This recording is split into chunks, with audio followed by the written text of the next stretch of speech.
আসসালামু আলাইকুম রহমতুল্লাহি ওবরকাতুহ। সম্মানিত দর্শক, সাবেক প্রধানমন্ত্রী শেখ হাসিনা এখন ভারতে আছেন। আমরা যত নিকৃষ্টভাবে তার কথা বলি না কেন, তিনি পালিয়ে গেছেন এবং আমাদের যে মিডিয়াগুলো যখনই তার ব্যাপারে কোনো খবর বলতে চায়, প্রকাশ করতে চায় এবং সে খবর যাকে বলা হয় যদি ৩০ সেকেন্ডের একটি খবর হয়, সেটিকে ৩ মিনিটে টেনে নেওয়া হয় এবং ৩ মিনিটের মধ্যে বলতে গেলে ২ মিনিটই সেই দৃশ্য দেখানো হয় যে তিনি হেলিকপ্টারে করে বাংলাদেশ থেকে চলে যাচ্ছেন, পালিয়ে চলে যাচ্ছেন। তো এই বিষয়গুলো আমাদের যে মিডিয়াগুলো, তারা কি শেখ হাসিনার পক্ষে করছেন নাকি বিপক্ষে করছেন, এই প্রশ্নটি এখন কেউ কিন্তু আমরা করছি না। কিন্তু বাস্তবতা হলো যে তার সেই যে উড়ে যাওয়ার, হেলিকপ্টারে করে উড়ে যাওয়ার যে দৃশ্য, এ দৃশ্য যতবার দেখানো হচ্ছে ততবারই কতগুলো প্রশ্ন সামনে চলে আসছে। তিনি যে হেলিকপ্টারে করে গেলেন, সে হেলিকপ্টারটা কার ছিল? ২ নম্বর হলো যে তিনি যেখান থেকে গেলেন সেই সময়টিতে ওভাবে তাকে কারা পাঠালো? কেন পাঠালো?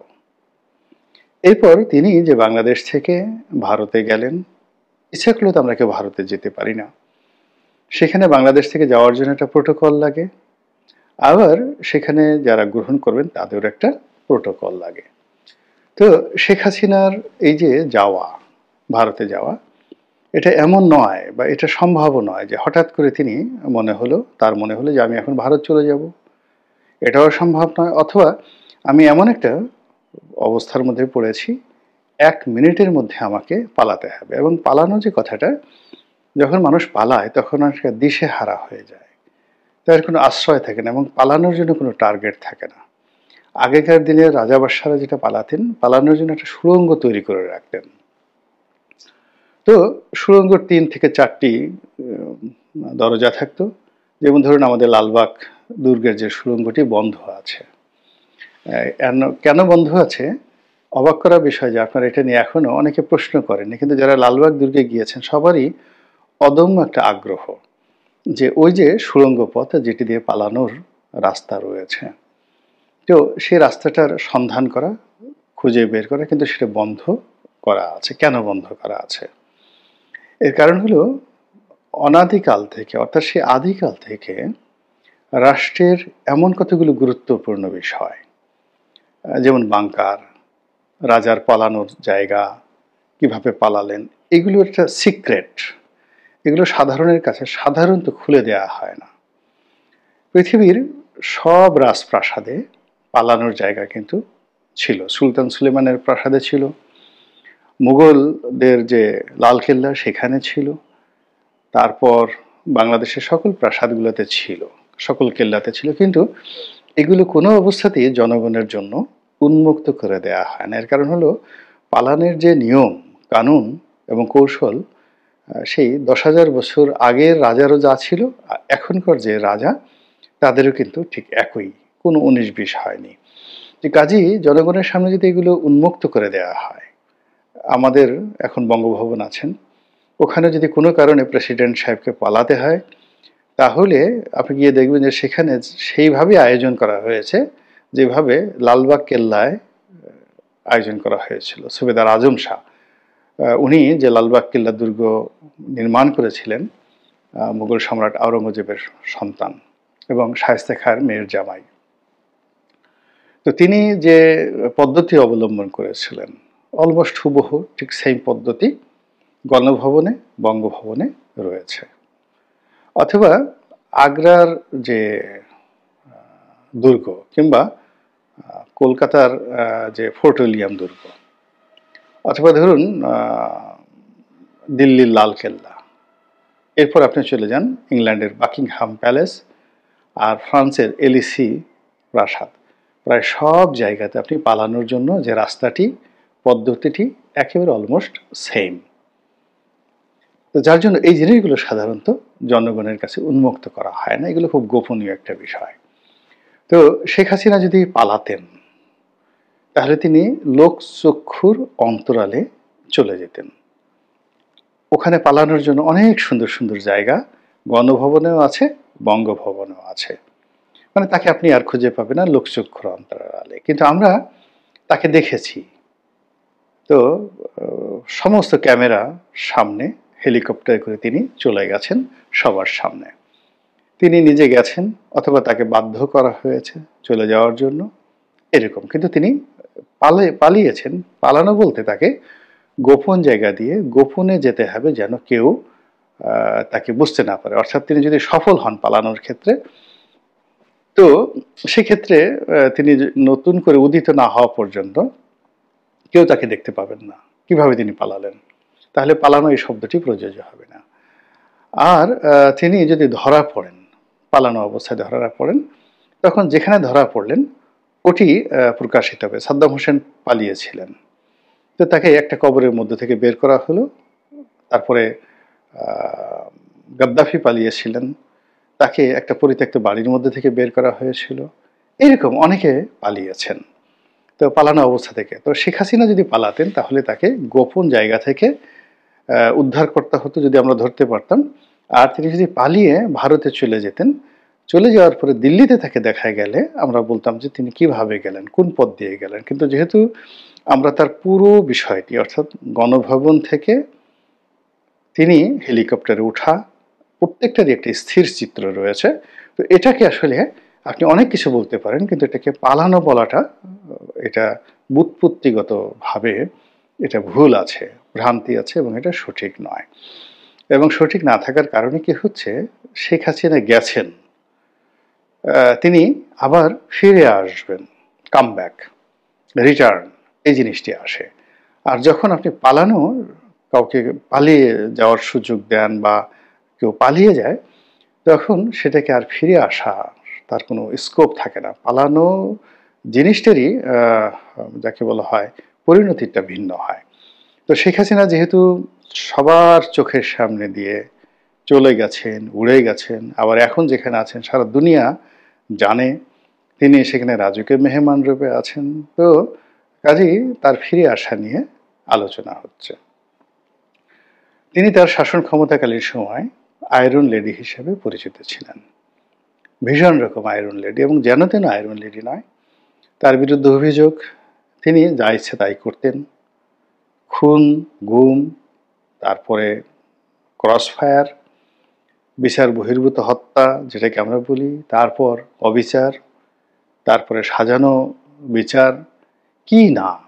রাষ্ট্র ক্ষমতায় থেকে একটা মানুষ রাজকীয় যে তার যে অ্যাবিলিটি, সামর্থ্য, এটাকে যত নিকৃষ্টভাবে ব্যবহার করা যায় সেইগুলো তিনি ব্যবহার করেছেন বলে এখন দশমুখে শেখ হাসিনার যারা প্রতিদ্বন্দ্বী তারা বলার চেষ্টা করছেন, এবং তার সে সকল কর্মকাণ্ডের ব্যাপারে সবাই এখন অভিযোগ দায়ের করেছেন, মামলা করেছেন, এবং তাকে বিচারের কাঠগড়ায় দাঁড় করানোর জন্য সবাই প্রাণান্ত চেষ্টা করছেন।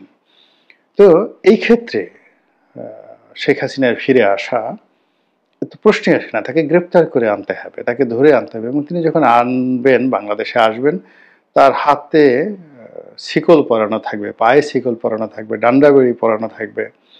তো এরকম একটি দুর্দশাগ্রস্ত একজন মহিলা, যার বয়স প্রায় ৮০ বছর, তিনি ফিরে এলেই বা কি, না এলেই বা কি, এগুলো নিয়ে তো আমাদের আলোচনা করার বিষয় নয়।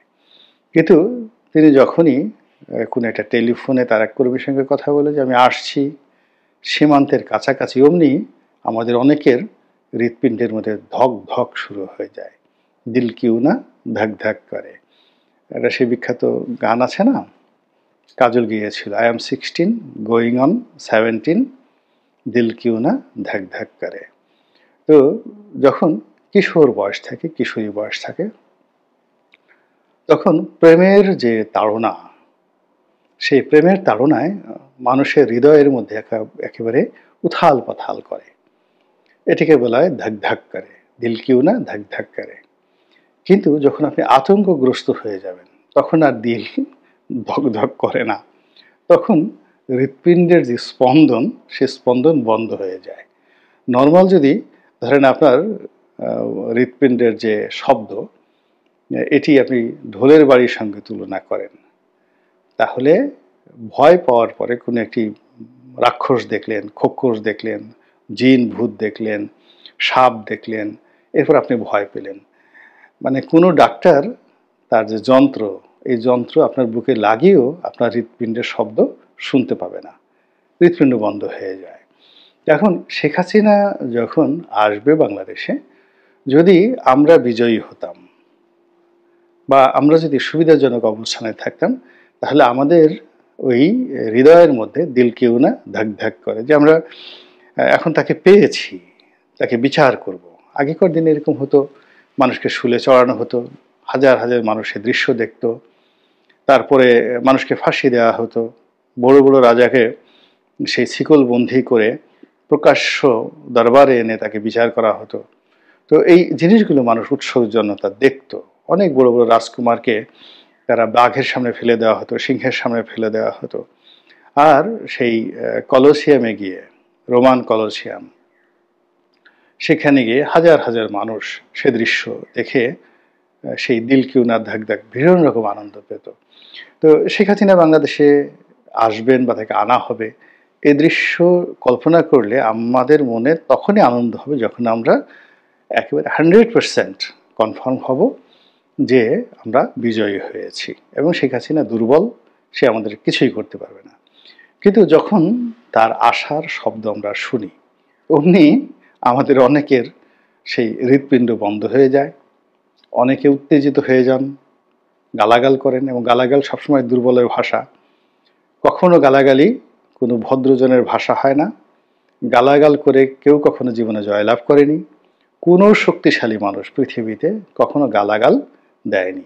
প্রকৃতিতেও দেখবেন যে শক্তিশালী যারা প্রাণী তারা হুঙ্কার দেয়, কিন্তু গালাগাল দেয় না। গালাগাল যারা দেয়, গালাগালি সাধারণত খুব নিম্ন শ্রেণীর যারা প্রাণী, এরা সারাদিন শুধু গালাগাল করতে থাকে। সে মশা, মাছি, এই সারাক্ষণ মশা যে ভন ভন করে, মাছি ভন ভন করে, মশা পনপন করে। তো এই জিনিসগুলো প্রকৃতির, এরা খুব নিচু স্তরের প্রাণী, আপনাকে শুধুই ডিস্টার্ব করে। তো যখন শেখ হাসিনার আসার কথা শুনে কেউ অশ্লীল শব্দ উচ্চারণ করে, তাকে কুরুচিপূর্ণ ভাষায় গালাগাল করে, ইট মিনস সে তার যে বিরক্তি এবং সে তার ভয়, সে তার আতঙ্ক, কোনো কিছু সে আর চেপে রাখতে পারছে না। বা তার পায়ের যে আমরা যে হিন্দিতে বলি দিল কি উনার ধাক ধাক করে, তো তার অবস্থা হয়ে যায় যে ওই তার যে ঠ্যাং ধাক ধাক করে কাঁপতে থাকে, ঠক ঠক করে কাঁপতে থাকে, হাত পা ঠক ঠক করে কাঁপতে থাকে। এবং সেগুলো লুকোনোর জন্য আমরা কি করি, আমাদের শীতের মধ্যে যখন খুব, যাকে বলা হয় দাঁতে দাঁতে ঠক ঠক করে শব্দ হয়, তখন আমরা সেগুলো ঢেকে রাখার জন্য কি অবস্থা করি, গরম কাপড় দিয়ে চাপিয়ে থাকি, নিজেরা কাঁপতে থাকি, এরকম একটা ভাবসাব। তো এরকম শেখ হাসিনার আসার কথা শুনে যারা গালাগাল দেন, তারপরে যারা বাজে শব্দ উচ্চারণ করেন, হুঙ্কার দেন, হ্যাং করেঙ্গা, ত্যাং করেঙ্গা, লাঠিকা আন্দার, মুগুর ভরেঙ্গা, এই সমস্ত কথাবার্তা বললেন, এগুলো মূলত এক ধরনের দুর্বলতা, অস্থিরতার যে অবস্থা। তো যাই হোক, এনিওয়ে, এখন শেখ হাসিনা আসবেন কি আসবেন না এটা পরের ব্যাপার। কিন্তু আমরা যেভাবে তাকে নিয়ে আলোচনা করছি এবং যেভাবে তার আসার জন্য পথ সৃষ্টি করছি, এবং সত্যিই যদি কোনোভাবে সে এসে পড়েন বাংলাদেশে, টুস করে ঢুকে পড়েন, তাহলে প্রথম দর্শনেই দেখা যাচ্ছে যে আমাদের মধ্যে যারা দুর্বল চিত্তের মানুষ, তাদের কি হবে একমাত্র আল্লাহ রাব্বুল আলামিন জানেন। এবং মানুষের ভয় কোন পর্যায়ে থাকে, শেখ হাসিনার আমলে আমি তো লিখতাম বাংলাদেশ প্রতিদিনে, তাকে সমালোচনা করে লিখতাম। এখন বাংলাদেশের খুব নামকরা একজন সম্পাদক, একসময় তার যে সম্পাদক কাম মালিক, গ্রুপ অফ পাবলিকেশন, বাংলাদেশের মধ্যে সবচেয়ে বড় পাবলিকেশন হাউস ছিল তার।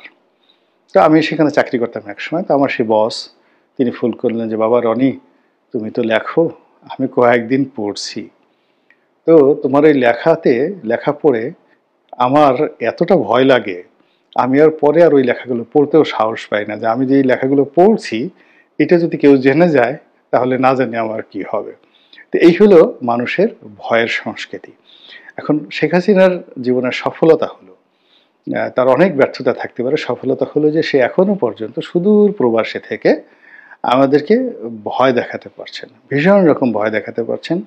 এবং আমরা এই ভয়ের কারণে তার আশা নিয়ে, তার ঢুকে পড়া নিয়ে কল্পনা করছি, এবং তিনি যদি আসেন তাহলে আমাদের কার গালের চামড়া, কার পিঠের চামড়া কিভাবে কি হবে, নতুন মামলা মোকদ্দমা কেমন হবে, তারপরে আবার তার যারা হারিয়ে যাওয়া সেই সিপাহ সালার থেকে শুরু করে অন্যান্য যারা আছেন তারা আবার কি করে ক্ষমতার পাদপীঠে আসবেন, এই বিষয়গুলো নিয়ে আমরা চিন্তা ভাবনা করি। আর খিল লাগিয়ে, মানে প্রচণ্ড ভয়ে খিল লাগিয়ে নিজেদের ঘরের মধ্যে আর্তচিৎকার করতে থাকি। কিন্তু এটা কোনো বিজয়ের লক্ষণ না। যিনি বিজয়ী হবেন তার সকল দরজা খোলা থাকবে, আর যিনি পরাজিত হবেন তিনি বিজয়ীদেরকে ভয় পাবেন। বিজয়ীরা কখনো ভয় পায় না, ভয় সবসময় পরাজিতরা পায়। তো কাজেই আমরা যে বিজয় অর্জন করেছি এটাকে আগে হৃদয়ঙ্গম করতে হবে, এই বিজয়টাকে সেলিব্রেট করতে হবে। আমরা যে সত্যিকার বিজয়ী হয়েছি এটা আমাদের চোখে, মুখে, ঠোঁটে, হৃদয়ে, অন্তরে সব জায়গাতে এই যে বিজয়ের যে স্মৃতিচিহ্ন এটা আঁকতে হবে। এবং যখন আমরা এই কাজগুলো করতে থাকব, আলটিমেটলি যদি শেখ হাসিনা পরাজিত হন তাহলে তিনি আমাদেরকে ভয় পাবেন। কিন্তু আমরা যদি এই কাজগুলো করতে না পারি তাহলে তিনি এই যে গেছেন, যেখানে গেছেন, যাওয়ার পরেও তিনি নিজেকে বিজয়ী ভাববেন এবং পুনরায় ফিরে আসার যখন কথা বলবেন, আমরা বিজয়ের আসনে বসেও পরাজিতের মতো থরথর করে কাঁপতে থাকব। আল্লাহ আমাদের সবাইকে হেদায়েত দান করুন এবং হেফাজত করুন। আসসালামু আলাইকুম ওয়া রাহমাতুল্লাহি ওয়া বারাকাতুহু।